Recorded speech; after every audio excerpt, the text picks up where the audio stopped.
1854 সালের এক ভুল আদেশ আর কয়েক মিনিটের মধ্যেই শত ব্রিটিশ সৈনিক ছুটে গেলেন নিশ্চিত মৃত্যুর দিকে।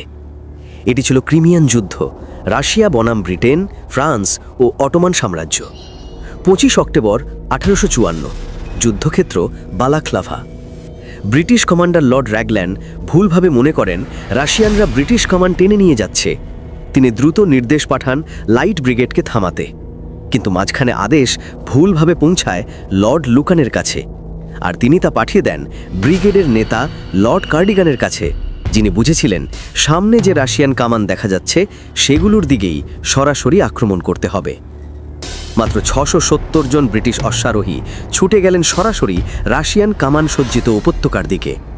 চারদিকে কামান, সামনেও কামান, প্রায় আত্মহত্যার মতো এক আক্রমণ। রাশিয়ান গোলাবর্ষণে মুহূর্তেই সৈন্যদের সারি ভেঙে যায়, অনেক ঘোড়া পড়ে যায়, অসংখ্য সৈনিক মাঠেই নিহত বা আহত হন। এত ভুল নির্দেশনা সত্ত্বেও লাইট ব্রিগেড উপত্যকা ভেদ করে ফিরে আসে, তবে ভয়ঙ্কর ক্ষতির পর। এই মারাত্মক ভুল অভিযানে লাইট ব্রিগেডের প্রায় 40% সৈনিক আর ফিরে আসেননি।